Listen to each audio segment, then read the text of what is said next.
We all know about the OPEC cartel that is designed to make oil expensive for non-oil producing countries. But do we know about the Phoebus Cartel from 1925, and is it still relevant today? So in business, a cartel simply means that a group of industry players, the major ones, will have an agreement to control key aspects of the industry, to tweak industry rules to their advantage, in most cases, so that they can make more profits. Now let's go to that event in 1925. So in 1925, the cutting edge of technology meant that light bulbs were at the top of it. So light bulbs were one of the most technologically advanced products at the time, kind of like smartphones today. And the major players in that industry were Philips and General Electric, and other minor players.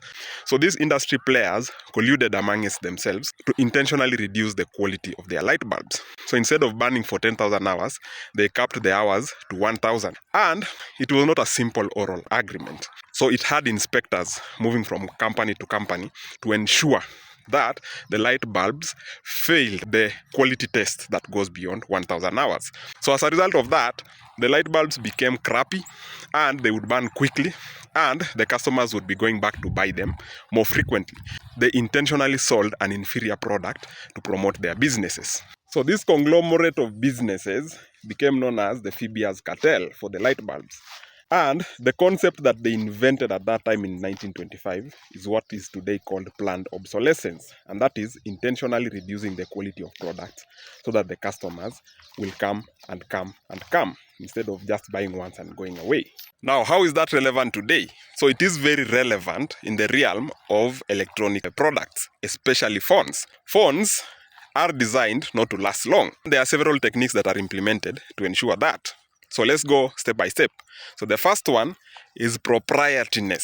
So that means having either software or hardware products that cannot be used in other competing products. And that includes operating systems, applications, batteries, chargers, earphones, etc. In fact, the European Union tried to fight the proprietariness of chargers by standardizing it to Type-C.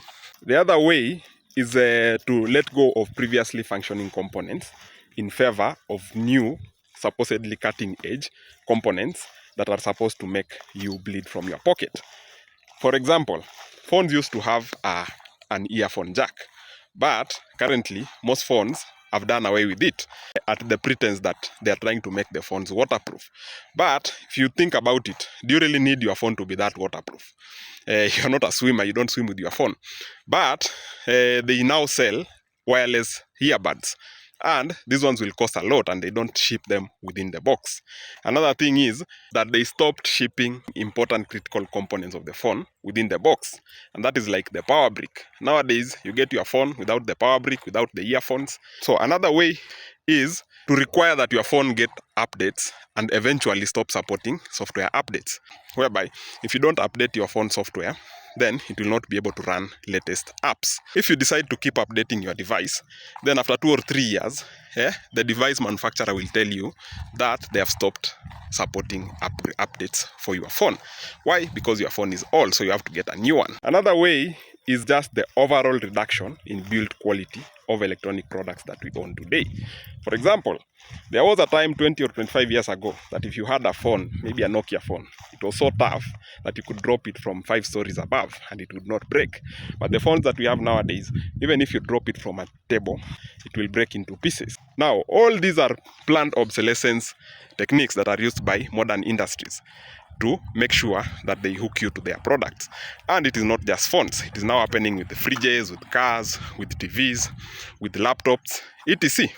And even the softwares that run those things are also planned to be obsolete within a short period of time.